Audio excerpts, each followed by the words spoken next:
আসসালামু আলাইকুম। কেমন আছেন সবাই? আমরা আলহামদুলিল্লাহ ভালো আছি। তো এখন আমরা সবাই রেডি হয়ে যাচ্ছি অনেক দূরে দাওয়াত খেতে। তো এই যে দেখুন আমরা কত দূরে যাচ্ছি দাওয়াত খেতে। এখন আমরা রেডি হয়ে বের হচ্ছি বাসার থেকে। বের হয়ে যাব বেশ কিছুটা দূরে। এই তো কেচে গেটের কাছে সামনে দিয়ে এখন সিঁড়ি দিয়ে উঠে যাব উপরতলায়। উপরতলায় মানে দোতলায় থাকে আমার ভাসুর আর আমার বড় যা। তো ওরাই আজকে আমাদেরকে দাওয়াত দিয়েছিল সারাদিনে দুপুরে এবং রাতের খাওয়া-দাওয়া একসঙ্গে করার জন্য। তো ওখানেই এখানে যাচ্ছি। বসে আমরা অপেক্ষা করছি আর বাবুরা আমার ৩ মেয়ে ওর বড় বোনের সঙ্গে সোহার সঙ্গে খেলা করছে আর এখানে ভাইয়া নিচে পাটি পেরে দিচ্ছে। আমরা উপরে যখন খাওয়া-দাওয়া করি সবাই একসঙ্গে নিচে বসে খাওয়া-দাওয়া করি। অনেক স্মৃতিময় একটা জায়গা এই উপরতলা।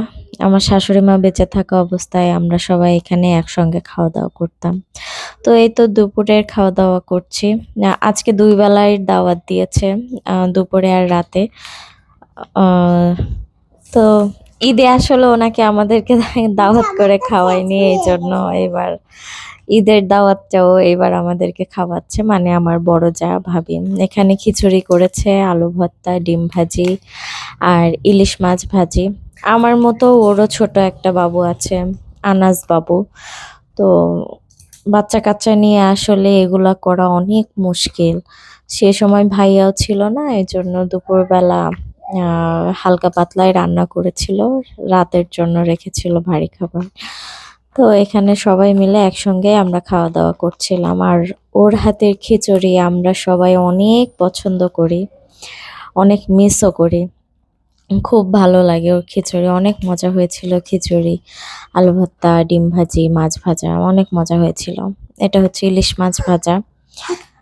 এই তো সবাই একসঙ্গে খাওয়া-দাওয়া করে অনেকক্ষণ গল্প করে আমরা নিচে নেমে আসি। তো এখানে এসে বাবুদেরকে পড়াতে বসেছি। মানে ওভাবে প্রেশার দেই না, ওরা যতটুকু পড়তে চায় বা পড়তে পারে করতে পারে। ওদের পড়ার থেকে বেশি ড্রয়িং এর পর ইন্টারেস্টটা বেশি।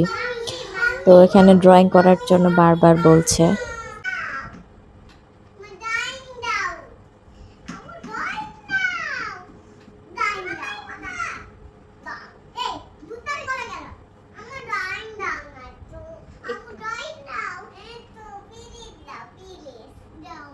ড্রয়িং করতে ভালো লাগে তোমাদের?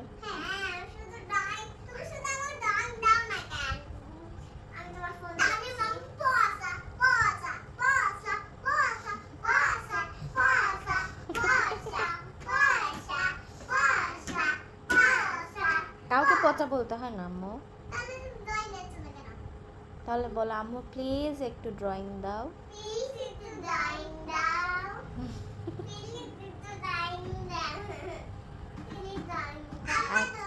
কি ড্রয়িং অ্যাপেল আঁকিয়ে দিয়েছে?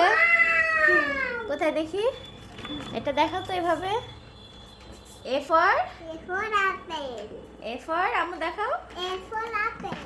A for Apple. এখন এই অ্যাপেলটা কালার করো তোমরা। হ্যাঁ, হ্যাঁ ড্রয়িং করবো আমরা। আলহামদুলিল্লাহ, মাশাআল্লাহ, আমার ওয়াজিহা বুঝতে শিখে গিয়েছে যে কিভাবে ড্রয়িং করতে হয়। দাগের বাহিরে যাওয়া যাবে না। আস্তে ধীরে ধাপে ধাপে ড্রয়িং করতে হবে।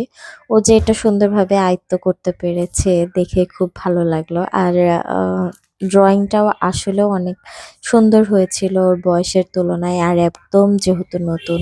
আর এইটা ড্রয়িং করেছে ইনসিরা, একটু বেশিই দাগের বাইরে গিয়েছে আজকে।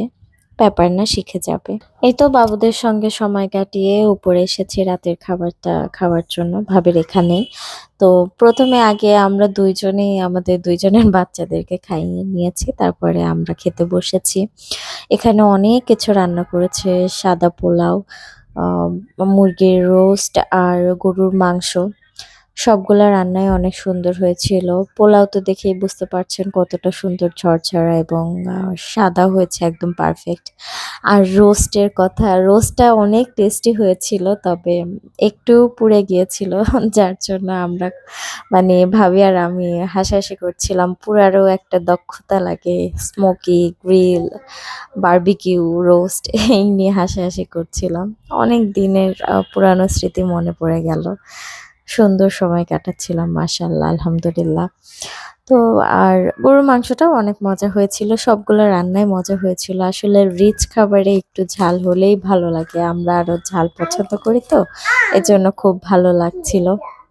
তো ভাইয়া ভাবি আপনাদেরকে অসংখ্য ধন্যবাদ। জাযাকাল্লাহু খায়রান। দোয়া করি আল্লাহ আপনাদেরকে আরো তৌফিক দান করুক এভাবে দাওয়াত দিয়ে সবাইকে খাওয়ানোর। আপনারাও দোয়া করবেন আমার বড় ভাইয়ের পরিবারের জন্য। আমার পরিবারের জন্য দোয়া করবেন। সবাই সুস্থ থাকবেন, ভালো থাকবেন। ইনশাআল্লাহ দেখা হবে পরের ব্লগে। সেই পর্যন্ত আসসালামু আলাইকুম।